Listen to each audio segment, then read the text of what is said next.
Hello everyone, I have brought for you the lectures on modern history of India and I am following the 2019 edition of Spectrum and it will be in the same sequence as it is given in the book, that is chapter wise chapter.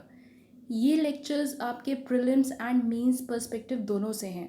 मैं बहुत extensively इसको cover करूँगी and it will be including all the important points and I will make sure that nothing is left out and you can totally rely on the lectures for your preparation. Okay, but simultaneously you too should prepare your own notes. कैसे भी करें आप, question answer format में करें, diagrams के through करें, but you should prepare your own notes so that before the exam revision में आपको हेल्प मिले उनसे एंड आपका टाइम सेव हो. ठीक है, okay, let's begin. And today we will be starting with the chapter 1 unit 1 which is sources for the history of modern India. And यहाँ पे हम क्या बेसिकली कवर करने वाले हैं, वी विल सी कि मॉडर्न इंडिया की हिस्ट्री को कंस्ट्रक्ट करने के लिए क्या क्या सोर्सेज यूज़ किए गए हैं और क्या अप्रोचेज यूज़ किए गए हैं. Getting it? Okay, let's begin. अच्छा, मैंने कोशिश की है कि मैं आपको थोड़ा सा क्वेश्चन आंसर फॉर्मेट में इस चैप्टर को कवर कराऊँ एंड पॉइंट वाइज कवर करेंगे हम, सो दैट आपको रिटेन करने में थोड़ा इजी रहेगा एंड नोट्स बनाने में भी इजी रहेगा और हम सिर्फ जो यूजफुल पॉइंट्स हैं हम सिर्फ उनको गो थ्रू करेंगे. Okay, so let's see the first question which is what are the various sources for constructing modern history of India. Okay okay, let's begin. अच्छा देखिए, किसी भी चीज़ की हिस्ट्री जब हम बनाते हैं तो आर्काइव्स बहुत इम्पॉर्टेंट होते हैं. आर्काइव्स कुछ नहीं है, कलेक्शन है हिस्टोरिकल रिकॉर्ड्स का और डॉक्यूमेंट्स का. तो सिमिलरली हमारे मॉडर्न इंडिया की हिस्ट्री को कंस्ट्रक्ट करने में भी हमने आर्काइव्स को प्रायोरिटी दी है, इम्पोर्टेंस दी है. अब आर्काइव्स का जो इम्पॉर्टेंट पार्ट है हमारी इंडिया के लिए, हमारी मॉडर्न इंडिया की हिस्ट्री कंस्ट्रक्ट करने के लिए, वो हैं आपके ऑफिशियल रिकॉर्ड्स, यानी कि जो पेपर्स हैं आपकी गवर्नमेंट एजेंसीज़ के अलग अलग लेवल्स पर. ठीक है, this is your second point and first point आप ये आर्काइव्स वाला यहाँ पे इंक्लूड कर सकते हैं. Let's move to the next. Okay, तो आप ईस्ट इंडिया कंपनी के रिकॉर्ड्स हैं, ये आपका डिटेल्ड अकाउंट देते हैं ट्रेडिंग कंडीशंस का जो 1600 से 1857 में हुआ है. ऑब्वियसली आपकी ईस्ट इंडिया कंपनी आई कब है?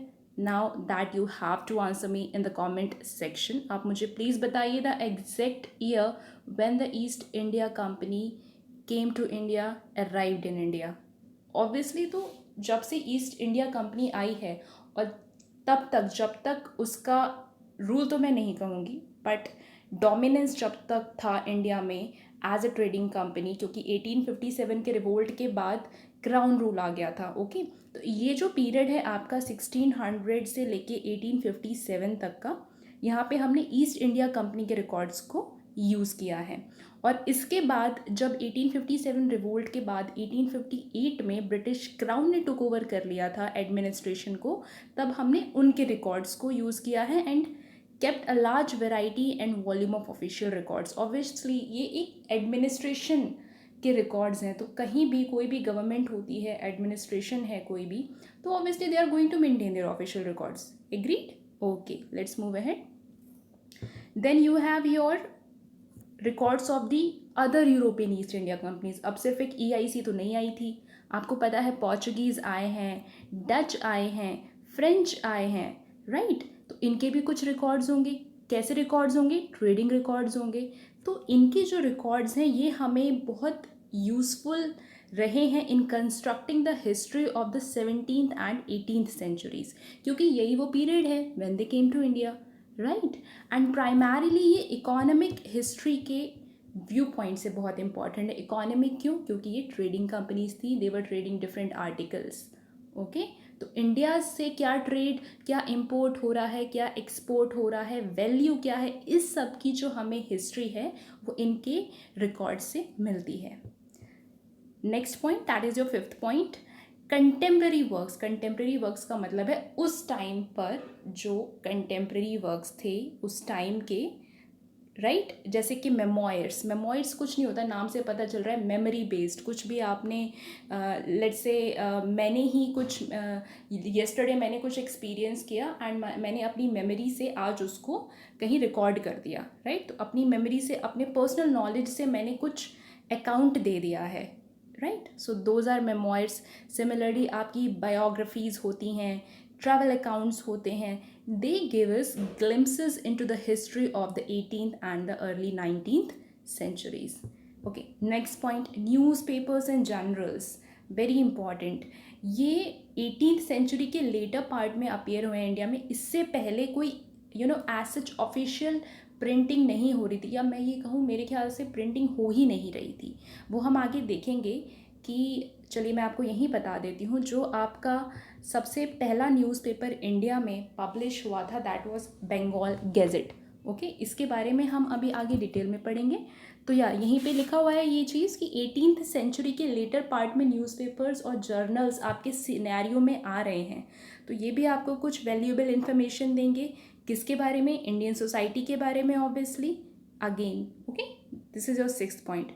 Next and the last point is, जो आपके दूसरे सोर्सेज हैं, इन सब सोर्सेज के अलावा उसमें आते हैं आपके oral evidence, creative literature and paintings. देखिए ये बहुत ही नॉर्मल है, पेंटिंग्स हर एरा में, आप हड़प्पन सिविलाइजेशन से या प्री हिस्टोरिक से भी देख लीजिए, और आज तक भी पेंटिंग्स जो हैं बहुत इम्पॉर्टेंट सोर्स ऑफ इंफॉर्मेशन रहे हैं हिस्ट्री कंस्ट्रक्ट करने के लिए। सिमिलरली ओरल एविडेंसेस क्या होते हैं आपके? जो आपके फोक टेल्स होते हैं, स्टोरीज़ होती हैं, पैराबल्स, आपके जो ग्रैंड पेरेंट्स आपको बताते, फिर आप उनको आगे आने वाली जनरेशन को बताओगे, तो ये आपके ओरल एविडेंसेस होते हैं। ठीक है, क्रिएटिव लिटरेचर क्या होता है? जैसे नॉवेल्स लिखा है कोई भी ऐसी राइटिंग्स। ओके, तो ये सब आपके क्रिएटिव लिटरेचर में है, और ये सब बहुत ही इंपॉर्टेंट सोर्स ऑफ इंफॉर्मेशन है, बहुत ही important source of constructing any history है। ठीक है, तो आप एक बार गो थ्रू कर लीजिए। यहाँ आपके 7 पॉइंट्स हैं, मैंने पॉइंट वाइज आपको दिखा दिया है, एंड आप इसका वीडियो को पॉज करके स्क्रीनशॉट लेके आप डेफिनेटली प्लीज़ नोट्स बनाइए, बहुत हेल्प करेगा आपको। एंड या जो मैंने अंडरलाइन किया है आप प्लीज़ उस पर ही फोकस कीजिए। देखिए ये ऐसा नहीं है कि सिर्फ प्रीलिम्स या मेंस सेम पर्सपेक्टिव से इम्पॉर्टेंट है, या फिर आपको ये लगे कि ये आधे से ज़्यादा इन्फॉर्मेशन थियोरेटिकल है, प्रीलिम्स में नहीं पूछा जाएगा, but you have to prepare for both. And answer writing में आपको हर चीज़ का एक जनरल आइडिया बहुत ज़रूरी है, होना चाहिए। ओके, ठीक है, आगे हम मूव करते हैं आर्काइवल मटेरियल्स पे। अब आपके आर्काइवल मटेरियल्स को 4 कैटेगरीज में डिवाइड किया हुआ है, जो ऑफिशियल रिकॉर्ड्स हैं बेसिकली। ठीक है, वैसे तो बहुत कुछ होता है, बट अभी हम यहाँ पे ऑफिशियल रिकॉर्ड्स की बात करेंगे। सबसे पहला है आपका सेंट्रल गवर्नमेंट आर्काइव्स। ठीक है, एक आपकी जो आपकी सेंट्रल गवर्नमेंट है उसके क्या रिकॉर्ड्स हैं वो। दूसरा आपकी स्टेट गवर्नमेंट के आर्काइव्स होंगे, जितने भी आपके प्रोविंसेस हुआ करते थे ब्रिटिश पीरियड में, उस टाइम पे जो प्रोविंसेस थे हम वहाँ इनको हम स्टेट गवर्नमेंट कह रहे हैं यहाँ पे। फिर आपके इंटरमीडिएट और सबॉर्डिनेट अथॉरिटीज़, उससे नीचे जो भी अथॉरिटीज़ आएंगी उनके रिकॉर्ड्स, एंड आपके जुडिशियल रिकॉर्ड्स वेरी इंपॉर्टेंट। और इसके अलावा आपके कुछ प्राइवेट आर्काइव्स हैं एंड आर्काइवल सोर्सेज हैं जो अब्रॉड में अवेलेबल है। भाई यहाँ से जब इंडिपेंडेंस मिल गया था इंडिया को, तो जो यूरोपियन कंपनीज थी जितनी भी, एंड स्पेशली हमारा जो ब्रिटिश क्राउन है वो मूव कर गया था, राइट। तो और वहाँ पे भी ब्रिटेन में भी जो गवर्नमेंट थी वो भी इंडिया के काफ़ी रिकॉर्ड्स उसने होल्ड करके रखे हुए थे, राइट। तो अवेलेबल अब्रॉड में भी हमारे काफ़ी आर्काइव्स अवेलेबल हैं जो इंडिया के हिस्ट्री कंस्ट्रक्ट करने में काफ़ी इम्पॉर्टेंट, जिन्होंने रोल प्ले किया है। ठीक है, लेट्स मूव फर्दर। अब हम इसको थोड़ा सा डीपली डिटेल में थोड़ा देखेंगे। आप सेकंड क्वेश्चन देख लीजिए। Second question is, explain in detail the categories of official archive records which helped in constructing the history of modern India. ठीक है, आइए थोड़ा डिटेल्स में देख लेते हैं हम इसको। ठीक है, first is your central government archives. तो जो नेशनल आर्काइव्स हैं इंडिया के, वो आपके न्यू दिल्ली में लोकेटेड हैं। आपको ये इस प्लेस को एज सच याद करने की ज़रूरत नहीं, इसमें याद करने जैसा कुछ भी नहीं है। New Delhi is the capital, and obviously वो वहीं पे चांसेस हैं कि वो लोकेटेड होंगे। ठीक है, यहाँ पे हमको गवर्नमेंट ऑफ इंडिया के मोस्ट ऑफ द आर्काइव्स मिलते जाते, that is British government of India के, और ये एक ऑथेंटिक और रिलायबल सोर्स है मॉडर्न इंडियन हिस्ट्री को कंस्ट्रक्ट करने के लिए, right. Second point you have, जो ईस्ट इंडिया कंपनी के वर्क्स हैं वो डिस्ट्रीब्यूटेड थे वेरियस ब्रांचेस में, ठीक है। आपको पता है कि हर एक किसी भी कंपनी का, किसी भी ऑर्गेनाइजेशन का सब डिवीजन होता है, उसके ब्रांचेस होते हैं, उसके डिपार्टमेंट्स होते हैं। सिमिलरली ईस्ट इंडिया कंपनी के ब्रांचेस हैं, उसमें आपके public, general, revenue, political, military, secret, commercial, judicial, education etcetera, ये सब जो सेपरेट सेट हैं रिकॉर्ड्स के, इनको भी रखा गया था इन्हीं सभी ब्रांचेस में और डिपार्टमेंट्स में, और ये भी बहुत हेल्पफुल थे, वैल्यूएबल इन्फॉर्मेशन इन्होंने प्रोवाइड की है। Now with the appointment of James Rennell, जो है हमारे फर्स्ट सर्वेयर जनरल हैं बंगाल के 1767 में, ये थोड़ा सा प्रीलिम्स पर्सपेक्टिव से इम्पॉर्टेंट है, right, please focus on that. James Rennell is the first surveyor general of Bengal, not India, mind it, of Bengal in 1767, ठीक है। तो जो ये रिकॉर्ड्स हैं सर्वे ऑफ इंडिया के, as well as the journals and the memoirs, ये भी आपको वैल्यूएबल इंफॉर्मेशन प्रोवाइड करते हैं जियोग्राफिकल मैटर्स पर, कंटेम्प्रेरी सोशो इकोनॉमिक कंडीशंस पर, एंड दूसरे हिस्टोरिकल एस्पेक्ट्स पर। Fine, okay, this was your third point, let's move ahead. अच्छा, proceedings of the public, judicial and legislative departments, right. ये जो आपके कॉर्ड्स हैं, स्पेशली अब डिफरेंट टाइप के कॉर्ड्स होते हैं, ओके, तो उसमें जो भी आपकी प्रोसीडिंग्स चल रही हैं डेली बेसिस पर, उसका एक रिकॉर्ड हमेशा रहता है। आज के टाइम में भी सुप्रीम कोर्ट हो गया, हाई कोर्ट हो गया, और भी आपके जो सब डिविजनल कोर्ट्स होते हैं, राइट, तो इन सब की डेली बेसिस पे जो भी यहाँ पे केसेस आ रहे हैं, जो भी प्रोसीडिंग्स चल रही हैं, उनका एक रिकॉर्ड रहता है, और ऐसे ही पहले भी रहता था, तो वो भी एक बहुत ही इम्पॉर्टेंट सोर्स होता है इंफॉर्मेशन का। एंड ये जो आपके रिकॉर्ड्स हैं, they provide ample data for studying the social and religious policies of the colonial government, okay. Now, government's policies on education and the growth of education system during the colonial rule are mentioned in the educational records of the Central Archives. Obviously, right? आगे बढ़ते हैं, 6th point. अच्छा, now a new series of records, that is home political, शुरू किया गया था, जिसमें हम एक्सक्लूसिवली डील कर रहे थे पॉलिटिकल और कॉम्युनल इश्यूज़ में। नाम आप देख लीजिए, this is your home political, ठीक है। ये new series of record start की गई थी, जहाँ पे आप किस पे फोकस कर रहे थे, सिर्फ पॉलिटिकल और कॉम्युनल इश्यूज़ पे फोकस कर रहे थे, राइट। एंड देन रिकॉर्ड्स हैं आपके रिफॉर्म्स ऑफिस के, ये भी यूज़फुल हैं। आपके कॉन्स्टिट्यूशनल डेवलपमेंट्स क्या हुए हैं उस टाइम पे, उसकी एनालिटिकल स्टडी के लिए ये आपके रिकॉर्ड्स इम्पॉर्टेंट है। ये पीरियड है आपका 1920 से 1937 का, ठीक है। चलिए आगे बढ़ते हैं। Then comes your archives of the state governments. Now state governments मतलब यहाँ पे हम वही provinces की बात करेंगे। जो सोर्स मटेरियल है वो क्या है, इसमें कहाँ कहाँ से क्या क्या सोर्सेज हमने यूज़ किए हैं, that is farmer British Indian provinces, right, पहला सोर्स ये। सेकंड, जो आपके उस टाइम के प्रिंसली स्टेट्स हुआ करते थे। एंड थर्ड, जो फॉरेन एडमिनिस्ट्रेशंस हैं अपार्ट फ्रॉम ब्रिटिश। देखिए, पूरा India was not under the British. आपने देखा है कि Goa was till late under the administration of Portuguese, right. Similarly French territories आपकी थी अलग। तो ब्रिटिश के अलावा जो दूसरे फॉरेन एडमिनिस्ट्रेशंस थे उनके भी रिकॉर्ड्स हैं, right. This is a first point. Second point, records of those Indian powers which were taken over by the British. Obviously देखा है सब्सिडियरी अलायंस के through and doctrine of lapse के through कितने सारे प्रिंसली स्टेट्स को, empires को British government ने acquire कर लिया था, राइट। तो उनके रिकॉर्ड्स भी हैं। जैसे यहाँ पे एग्जांपल दिया गया है आपको, archives of the kingdom of Lahore, properly known as popularly known as Khalsa Darbar records, 1800 से 1849 तक की ये रिकॉर्ड्स हैं, ठीक है। ये ब्रिटिश गवर्नमेंट ने जब इसको ऑक्यूपाई कर लिया है, इस किंगडम ऑफ लाहौर को, उसके बाद जो रिकॉर्ड्स हैं वो उनके अंडर में आ गए थे। तो ये भी आपको इम्पॉर्टेंट सोर्स मटेरियल, आपके लिए इम्पॉर्टेंट सोर्स मटेरियल है हिस्ट्री पर्सपेक्टिव से। Okay, then third point, pre British public archives in India is the Peshwa Daftar housed in the alienation. ये आपको याद करने की ज़रूरत नहीं है, अलाइनेशन ऑफिस पुणे, बट ये दिखाया गया यहाँ पे कि ब्रिटिश से पहले के जो आर्काइव्स हैं वो भी हैं, वो है आपका पेशवा दफ्तर। आपको थोड़ा सा बस ये याद रखना है कि व्हाट इज़ पेशवा दफ्तर, एंड ये it forms the most valuable single source for the study of Maratha history. Again important है ये एग्जाम पॉइंट ऑफ व्यू से कि मराठा हिस्ट्री कंस्ट्रक्ट करने के लिए हमने पेशवा दफ्तर को यूज़ किया, और ये प्री ब्रिटिश आर्काइव है। ठीक है, ओके, आगे बढ़ते हैं। अब हम आते हैं आर्काइव्स ऑफ 3 प्रेसिडेंसीज पर। 3 presidencies, the very famous 3 presidencies, Bengal, Madras and Bombay. ठीक है, सबसे पहले बंगाल प्रेसिडेंसी की बात करते हैं। फोर्ट विलियम के जो रिकॉर्ड्स हैं वो कैलकाटा को जब 1756 में सैक किया गया था तब वो खो गए, राइट।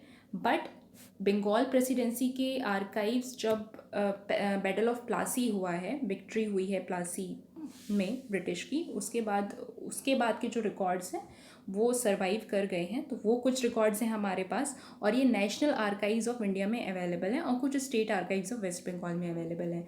नाउ कमेंट सेक्शन में आप प्लीज़ मुझे बताइए बैटल ऑफ प्लासी कब हुआ है, और ये जो सैक ऑफ कैलकाटा की बात की जा रही है 1756 में, ये प्लीज़ आप थोड़ा फाइंड आउट करने की कोशिश कीजिए। आप खुद फाइंड आउट करेंगे तो आप याद रख पाएंगे इसको लॉन्ग टाइम तक। मैं तो आपको यहाँ पे बता दूंगी definitely, but I want you to find out. Okay, next second point देख लेते हैं। अब आपके मद्रास प्रेसिडेंसी के कुछ रिकॉर्ड्स हैं, ये आपके 1670 से शुरू होते हैं, और यहाँ पे आपके गवर्नर और council of Fort Saint George उसके रिकॉर्ड्स हैं यहाँ पर। एंड ये काफ़ी प्लेंटी ऑफ इंफॉर्मेशन प्रोवाइड करते हैं on the English East India Company as a political power in the south and in the Deccan, including the Anglo-French struggle and the English conflicts with other Indian powers। ठीक है, यहाँ पे ये बहुत important है, जो इंग्लिश और French के बीच में जो एंग्लो फ्रेंच वॉर्स हुए हैं आपके, उसके ऊपर जो इन्फॉर्मेशन है, दूसरी पावर्स के साथ, इंडियन पावर्स के साथ जो ब्रिटिश के कॉन्फ्लिक्ट्स हुए, वॉर्स हुए, उसकी रिकॉर्ड्स हमको यहाँ से मिलते हैं, और इंग्लिश ईस्ट इंडिया कंपनी की रिकॉर्ड्स तो हमको मिलते ही हैं। ठीक है, मद्रास प्रेसिडेंसी की हम बात कर रहे थे। Third is your Bombay presidency, and इसके आर्काइव्स बहुत इम्पॉर्टेंट है जब हम वेस्टर्न इंडिया की हिस्ट्री पढ़ते हैं। उसमें आपका Maharashtra, Gujarat, Sindh, Kannada speaking districts of the erstwhile Bombay presidency, ठीक है, जो मैसूर में फिर बाद में इनकॉर्पोरेट हो गए थे 1956 में। तो इन सब की आपको यहाँ पे हिस्ट्री देखने को मिलती है। ठीक है, ओके, ये 3 प्रेसिडेंसीज जो हैं आपके इम्पॉर्टेंट हैं, राइट। या नेक्स्ट है आपके यूरोपियन पावर्स के archives related to the Portuguese जो हैं वो आपके गोवा में प्रिजर्व्ड है। That is very much obvious, Goa उनकी टेरिटरी थी, और ये बिलोंग करते हैं आपके 1700 से 1900 के पीरियड में। ठीक है, ये पोर्चुगीज़ पोजिशंस के बारे में ऑब्वियसली आपको इम्पॉर्टेंट इन्फॉर्मेशन प्रोवाइड करेंगे।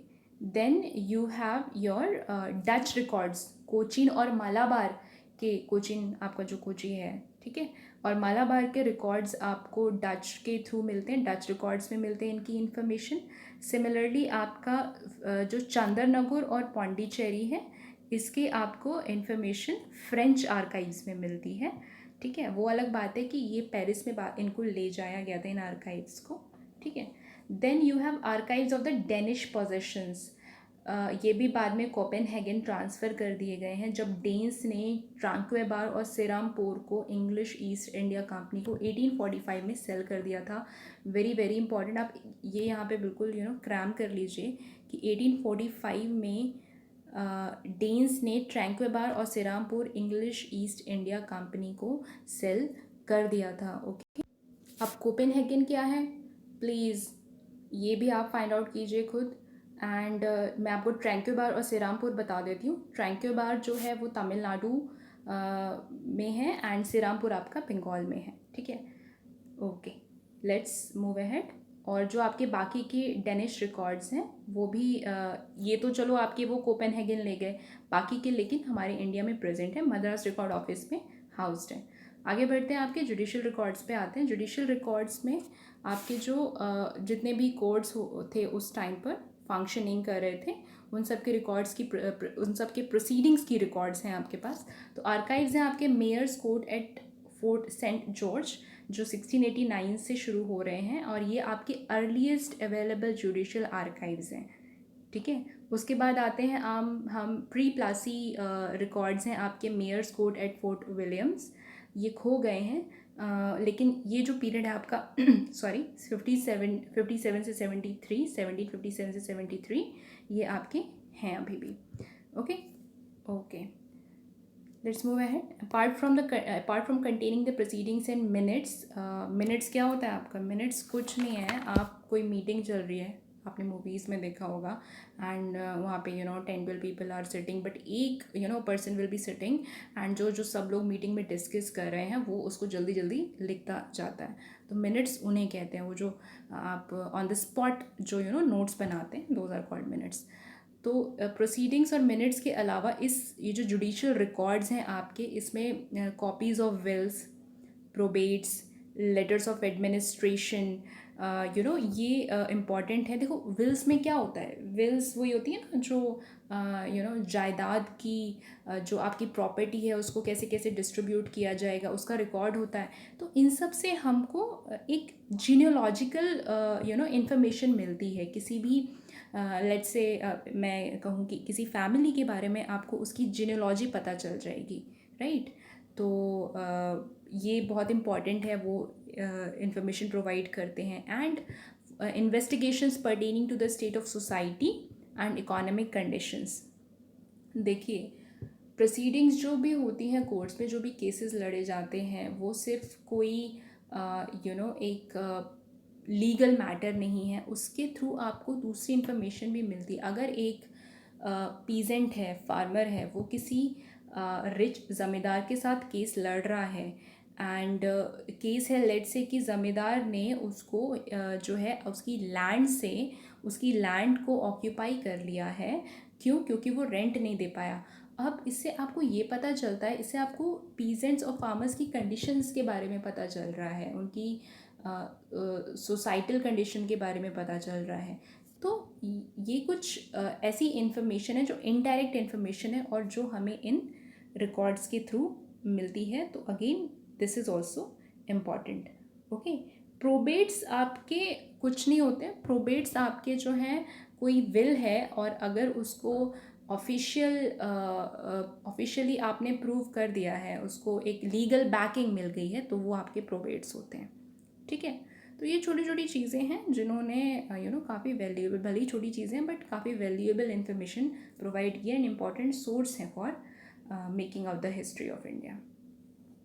Then we have published archives, parliamentary papers, जिसमें आपके ईस्ट इंडिया कंपनी के रिकॉर्ड्स हैं, गवर्नमेंट ऑफ इंडिया के रिकॉर्ड्स हैं जब क्राउन के अंडर था, सॉरी, ठीक है वो।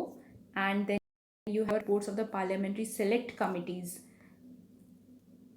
Yeah, I'm really sorry for this. Yeah, reports of the parliamentary select committees, royal commissions जो किसी specific subject के लिए constitute किए जाते थे, जैसे education है, civil reforms हैं, famines हैं, parliamentary debates on the Indian Empire। आज भी आप जानते हैं कोई भी bill पास होता है जब और अगर उस पर कोई डिस्कशन करना है पास होने से पहले, लॉ बनने से पहले, एक्ट बनने से पहले, तो हम कमिटीज़ अपॉइंट करते हैं, पार्लियामेंट में कमिटीज़ अपॉइंट करते हैं जो बहुत ही एग्जॉस्टिवली उसको डिस्कस करते हैं। तो इसी तरीके की कमिटीज़ और कमीशंस उस टाइम पे भी अपॉइंट होती थी, और इनके जो भी रिकॉर्ड्स हैं, इनके जो भी रिपोर्ट्स हैं, बेसिकली ये भी एक वैल्यूएबल सोर्स हैं। Okay, then you have the proceedings of the Indian and provincial legislatures, weekly gazettes हैं, collections of laws and regulations, ये जितना भी आपका ऑफिशियल वर्क है, ऑल द लॉज, जो भी लॉज पास हुए, एक्ट्स पास हुए उस टाइम पर, और जो भी असेंबलीज़ थी उस टाइम पर, उनमें जैसे आज के टाइम पे लोकसभा और राज्यसभा है, उस टाइम पर जो लेजिस्लेटिव असेंबलीज़ हुआ करती थी, और काउंसिल ऑफ स्टेट्स कह लीजिए आप, उस टाइम पे उनमें जो प्रोसीडिंग्स चल रहे हैं, जो डिस्कशंस चल रहे हैं, उनके भी हमारे पास रिकॉर्ड्स हैं, और वो भी एक वैल्यूएबल इन्फॉर्मेशन है। Then you have your private archives, मतलब ये तो सब अभी तक जो हम बात कर रहे थे ये सब ऑफिशियल था, इसके अलावा भी बहुत सारे रिकॉर्ड्स हैं हमारे पास जो इंडिविजुअल्स के रिकॉर्ड्स होते हैं, इंडिविजुअल फैमिलीज़ के रिकॉर्ड्स होते हैं। लेट्स से आप ही की फैमिली का मैं एग्जांपल ले लूँ, आप बहुत सारे लोगों को डायरीज़ लिखने की हैबिट होती है, बहुत सारे लोगों को जो भी उनके बिल्स होते हैं and other kind of transactions होते हैं, वो सब प्रिजर्व करने की एक हैबिट होती है, तो ये भी सोर्स होता है। उसके अलावा जो नेशनलिस्ट मूवमेंट के जो लीडर्स रहे हैं, रेवोल्यूशनरीज रहे, फ्रीडम फाइटर्स रहे, उनके खुद के कुछ रिकॉर्ड्स थे। आईएनसी, इंडियन नेशनल कांग्रेस के कुछ ऑफिशियल रिकॉर्ड्स हैं, ठीक है, बैंक्स हैं, बिजनेस हाउसेज हैं, चैम्बर्स ऑफ कॉमर्स, इन सब के रिकॉर्ड्स। तो ये सब इकोनॉमिक चेंजेस को स्टडी करने के लिए बहुत ही हेल्पफुल थे। इकोनॉमिक ही नहीं, हर तरीके की इंफॉर्मेशन, सोसाइटी से related information, right. Okay, then you have foreign repositories. Foreign repositories मतलब जो रिकॉर्ड्स अब आपके आउट ऑफ इंडिया अवेलेबल हैं, और ये रिकॉर्ड्स आपके बेसिकली स्पेशली कहाँ पे अवेलेबल होंगे, इंग्लैंड में अवेलेबल होंगे, और जो दूसरे आपके यूरोपियन ट्रेडिंग कंपनीज जो इंडिया में आए हैं, और अपार्ट फ्रॉम दैट भी ओके। तो इंग्लैंड में जो लंदन का इंडिया ऑफिस रिकॉर्ड है, और ब्रिटिश म्यूज़ियम में जो है आपके कुछ वैल्यूएबल रिकॉर्ड्स रखे हुए हैं। और इसमें आपके किस तरीके के रिकॉर्ड्स हैं, इंपॉर्टेंट डॉक्यूमेंट्स हैं, जैसे आपके मिनट्स हैं, I am sorry for that, ठीक है। इसमें आपके मिनट्स हैं of court of directors, general court of the East India company, और वेरियस कमिटीज़ जो कॉन्स्टिट्यूट की गई थी, प्लस आपके मिनट्स हैं correspondence of the board of control, board of commissioners for the affairs of India, and the records of the secretary of the state and the Indian council. ये आपको थोड़ी सी यहाँ पे टर्म्स कुछ न्यू या थोड़ी कन्फ्यूजिंग लग रही होंगी, आगे आप सब पढ़ेंगे कि बोर्ड ऑफ कमिश्नर्स क्या था, सेक्रेटरी ऑफ स्टेट क्या था, we will be dealing with these letter, ठीक है। चलिए आगे बढ़ते हैं। Second is your archives of the missionary societies. ये बहुत इंपॉर्टेंट है क्योंकि ये हमें एडुकेशनल और social development, pre independent India में क्या सोशल सोसाइटी कैसे सोशली डेवलप कर रही थी, क्या एडुकेशन का लेवल था, ठीक है, ये सब के बारे में बहुत इंपॉर्टेंट इन्फॉर्मेशन प्रोवाइड करता है। प्लस रिलीजियस इंफॉर्मेशन भी हमको काफ़ी मिलती है इससे। Okay, next is your archives national Paris and archives of the French Ministries of Foreign Affairs, colonies and wars have records जो आपकी फ्रेंच पोजेशंस जो थे इंडिया में उनकी हिस्ट्री बताता है, और यहाँ की सोशो पॉलिटिकल कंडीशंस भी बताता है, and the records of the Dutch east India company. देखिए ये सारी वही जो यूरोपियन पावर्स जो इंडिया में ट्रेड करने के लिए आई थी, और जिन्होंने फर्दर फिर सेटल हो गए थे यहाँ पे, जिनका एडमिनिस्ट्रेशन भी था यहाँ पे, तो उन सब के रिकॉर्ड्स हैं। सिमिलरली पाकिस्तान में भी कुछ रिकॉर्ड्स आपके प्रिजर्व हैं, बहुत इंपॉर्टेंट है क्योंकि ये हमें रीजनल हिस्ट्री बताते हैं इंडियन सब कॉन्टिनेंट की। सब कॉन्टिनेंट का कहने का मतलब है कि सिर्फ इंडिया नहीं है, जो आपके नेबरिंग एरियाज़ हैं उसके बारे में भी, और कैसे इंडिया के रिलेशंस थे अफ़गानिस्तान के साथ, ईरान के साथ, और दूसरी नेबरिंग कंट्रीज़ के साथ कॉलोनियल एरा में। तो ये उसकी इन्फॉर्मेशन आपको प्रोवाइड करते हैं। Then you have biographies, memoirs and travel accounts. And चलिए इसको हम नेक्स्ट लेक्चर में देखेंगे, and for today that's it, thank you.